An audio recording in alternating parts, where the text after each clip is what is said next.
This is the new Mercedes E-Class Coupe. Well, I say new, it's more revised and improved. In this video, I'm going to explain what's changed about it and compare it to its competitors in 10 key areas. So at the end of the video, you can vote whether you think this car is going to be a hit or a miss.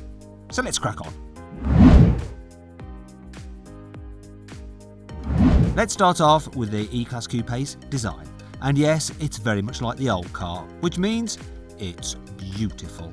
However, there are some revised tail lights which are wider to help give the car a bit more stance, while up front there's new LED headlights and a reshaped grille which is now slightly downturned. This makes the car look more aggressive than before and a little bit disgusted, as though it's just smelt the emissions coming out the back of a 2016 Audi. The bonnet now has 2 power domes, which do sound like something that Arnold Schwarzenegger may call his pectoral muscles. Anyway, they certainly make the car look more aggressive than the C-Class Coupe, which is actually one of the E-Class Coupe's key competitors. Yes, in the looks department, it definitely wins this battle of sibling rivalry. As with the exterior, the E-Class Coupe's interior looks very similar to the old cars. It's quite showy and lacks the minimalist cool look of an Audi A7's cabin. Though on the flip side, at least in the Merc, you can operate the climate control with physical buttons, rather than having to dab around on a touchscreen like in the Audi. Also, the 4 central metal air vents look expensive, and there's more leather than at a fetish party. And more wood, plus you can make the cabin feel even more burlesque-like with a wide range of ambient lighting colours. None of this is new though. What is, however, is the steering wheel. It now gets thin dual spokes. Wow.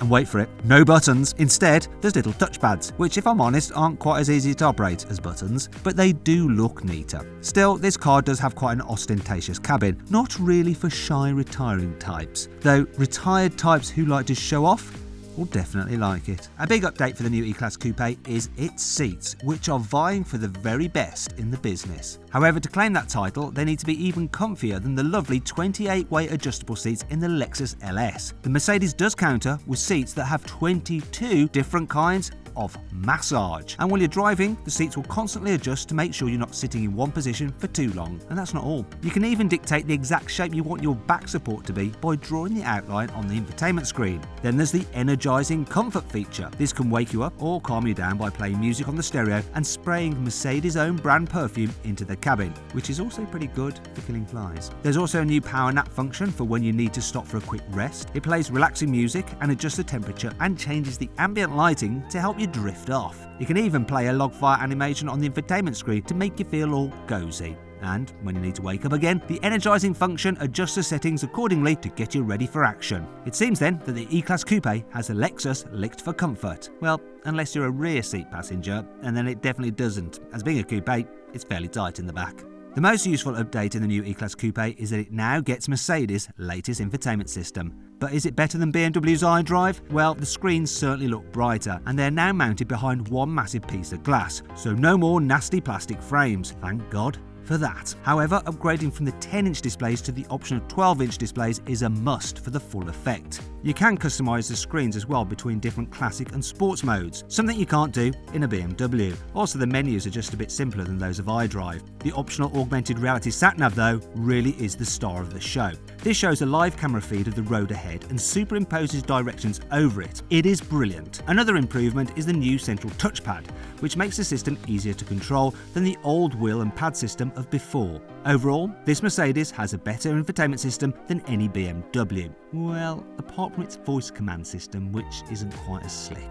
Mercedes has also updated the E-Class Cabriolet with the same changes as the Coupe. Well, apart from the central controller for the infotainment system. Why is that, you ask? Well, it's because the centre console houses all the roof switches, so they left that the same, which, to be honest, is a bit lame and a bit cheap. Also, the roof is the same as the old cars do. It works at up to 31 miles an hour and takes around 20 seconds to open or close, which is 2 seconds slower than the more aggressive and more desirable 8 Series Cabriolet's roof can fold away in. Still, the E-Class Cabriolet has all the clever air diversion Mercedes systems to keep you warm when the roof is down and to divert air over the top of the car so your hairstyle doesn't get messed up. Along with the usual straight-six petrol and diesel engines, you can get the E-Class Coupe with a new 2-litre 4-cylinder mild hybrid with 292 horsepower. There's a little motor attached to the gearbox instead of the engine like in Audis, which makes the whole system lighter. So, yay, more points then for Mercedes. This motor can shut the engine off when you are coasting at speeds of up to 100 miles an hour, just like in an Audi, and also delivers an extra 180 Nm of boost when you accelerate hard. The E-Class Coupe and Cabriolet get sport suspension, so the car rides 50mm lower than the E-Class Saloon to make it look sportier. The most powerful versions of the E-Class Coupe and Cabriolet are all-wheel drive rather than just rear-wheel drive, and every version gets a 9-speed automatic gearbox. The car is still set up more though with comfort in mind than a sports car feel. It is still, after all, an E-Class. The new E-Class Coupe will go on sale later this year, priced from around £48,000, with the Cabriolets costing a couple of grand more, like for like. That's about £10,000 more than you'll pay for a C-Class Coupe or Cabriolet, but around £90,000 less than you'll have to fork out for an S-Class Coupe or Cabriolet, which, when you compare the level of style and quality, E is definitely closer to S than C, regardless of what the alphabet thinks. Mercedes won't make an AMG E63 Coupe. Boo. But there's the AMG Light E53. It's a rival for the likes of the Audi S7 Sportback, though unlike that car, it's not a diesel. Yay! So, another win for Mercedes. It gets a 3-litre straight-six petrol mild hybrid with 435 horsepower and 520 Nm of torque. 0 to 60 takes just 4.4 seconds, which is 0.6 of a second quicker than the Audi can do the sprint in. And the Merc will obviously sound way better too, being a petrol. Yet its economy of over 30 miles per gallon isn't really that much different than the diesel Audis. The E53 will cost from around £65,000 for the coupe and a couple of grand more for the Cabriolet. If you've got even more money burning a hole in your pocket, there's the optional dynamic pack, which adds red brake calipers, extra rotary driving mode buttons on the steering wheel, and a drift mode, which isn't what you'd expect to find in a hybrid. The new Mercedes E-Class Coupe and Cabriolet can now accelerate, steer and brake for you on motorways. They can automatically pull over to the side to let emergency vehicles through and use sat-nav data to know when to slow down for junctions and bends.